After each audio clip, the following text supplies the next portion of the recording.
welcome to the Glow Show. I'm Dr. Patrick Carter here at Glow Aesthetic Medicine. Today we're going to be talking about acne and all the different causes of it, treatment options, and some of the complications, and even some of the treatment options with those. Today, Dr. Dan Milam is going to be joining us. He's with the Colorado Dermatology Institute.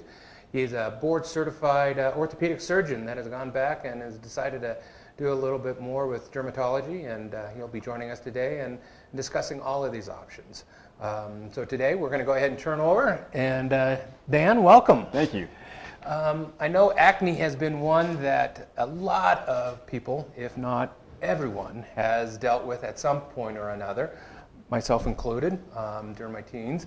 I know a lot of the movie stars, ranging from Britney Spears, Brad Pitt, to hundreds of others, and pretty much anybody who's been a spokesman or spokesperson for Proactive. And you can definitely go on the internet and web and see a lot of pictures that were pretty severe. What is your experience in age categories and ranges that you've seen in your practice? We tend to see a few different age categories that come into play. The younger adolescent group that's going through a lot of hormonal changes, as well as women in their mid-20s tend to have another cycle or flare. And occasionally you get an older population that's had a relatively benign earlier life, and in their 40s they start popping up with a little bit of acne. Yeah. But the vast majority tends to be the younger adolescent group, as well as women in the mid-20s. It's pretty much what I've seen in my practice as well, which is interesting. And obviously the teenage years, I think all of us can relate to. I think all of us at one point, and I don't think anybody went through the teen years completely unscathed by it. And then I know I've seen as well in the 20s. I talked briefly about some of the ones, because I've had some of the patients will come to me, maybe in their 40s, 50s, that they say they've never had a pimple, then all of a sudden, age 45, 50, they start having a breakout throughout their whole face. What do you see sort of as the causes? And we're going to start with maybe the older group, and we'll go back down in the younger group. It's really a little challenging in the older group. It's very hard to find the exact culprit. Sometimes there's been a change in diet or lifestyle activity level.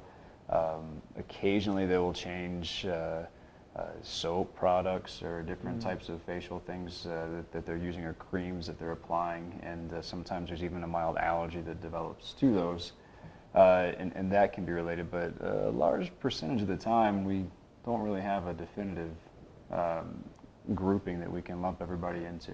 Good point. So I guess then within some of the treatment options, or I should say when we were talking about the causes of it, obviously you had mentioned sort of the hormonal.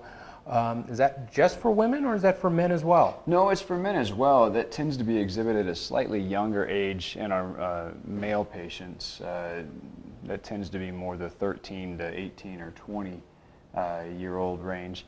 And a lot of times in our female patients, there's an element of that happens in teenage years, but there's another surge that happens in the mid to late 20s that we tend to see again. Sometimes it's associated with pregnancy and that general timeline, and other times it's just a natural hormonal process.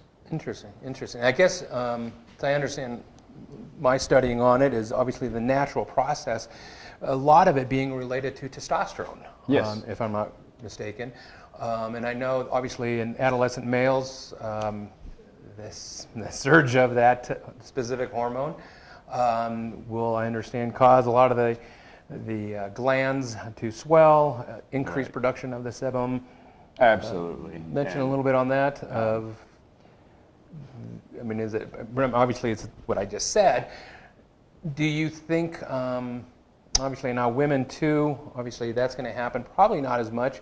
What's the factor with women when we see that increase or that variation of the hormones? Well, it still has a lot to do with testosterone and how that affects the sebaceous glands. Essentially, acne boils down to a problem with the follicular sebaceous unit around the hair follicles and the overactive oil glands. And testosterone has an effect where it tends to cause a little excess secretion from the oil glands. And in women, the group that we see that has a little more hormonal tendency, we can usually find that it will flare with their cycle, and tends to be a little more predictable when they're going to have these issues. Gotcha, understand. And I guess that's one reason why, obviously, one of the treatments for women, let's say in their 20s, that are having moderate acne is Spironolactone. spironolactone is one of those, i.e. being a hormone. Right. Another one that birth control. Absolutely. I know has been used extensively to help modulate some of the hormone balances like that. Tell me a little bit, how does the spironolactone work? Spironolactone actually was originally marketed as a blood pressure medicine. And when they did the studies on it several years ago, they found that it didn't really work all that well for blood pressure, but women's acne cleared up.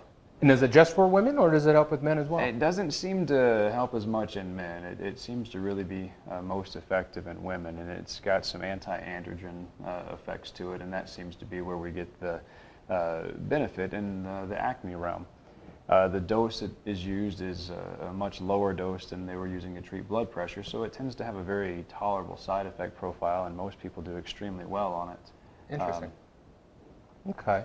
Now, obviously, let's go back a little bit within the sort of the different types of acne. I know, and this is where obviously in different age categories, we'll have a little bit different types of acne, but then even, let's say, an adolescent teen up in the 20s, what are the main types of acne that we end up seeing? Well, we see anything from the milder forms of acne, which consists of the comedones or blackheads, to the smaller pustules and papules, and that can progress to a more severe form where you get nodules and cysts and the very deep ones. And those are the ones that are most concerning from a dermatology standpoint, because those result in the most severe scarring.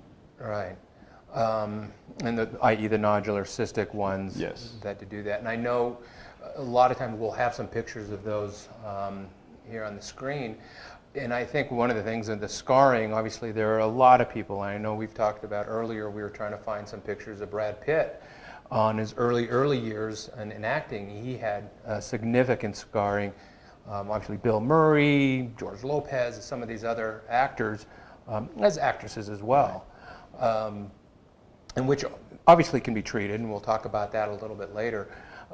Within the different types of acne, what are the sort of the different initial treatments, I guess, sort of starting low and going up to the bigger guns? Well, that's a great question, and our general approach when a patient comes in with acne is to sort of classify the type it is and to determine the amount of scarring or the potential for scarring that exists. In the dermatology office, we certainly realize that there's a cosmetic concern from acne, but the biggest goal that we have is to prevent and reduce any type of permanent disfiguring like scarring and the hyperpigmentation that ensues. So when a patient comes in, generally we'll look at face, forehead, chest, and back, and we're looking, are there comedones, blackheads, are there papules, pustules, or do they tend to have the more nodular and cystic types? How much scarring is present? How much pigment changes, or we call post-inflammatory hyperpigmentation, is present. And depending on that series of findings is sort of where we begin our treatment. And it can start off something as simple as topical creams. Yep. We can add in antibiotics, occasionally some hormone modulating medicines, or even eventually the Accutane type of medicines. Which, and obviously, that's sort of the big gun. Yes. It's sort of the last resort. That's the nuclear bomb. The nuclear bomb, and really is the last resort. Absolutely. I've used it in the past, not personally, but I prescribed it, and never really liked using it. There was a lot of monitoring with it. Now, that said, if it needs to be used, it needs to be used, and it does work very effectively. Well, that's going to take it. We're going to take a quick break right now. Please continue joining us, and we'll be right back right after these messages.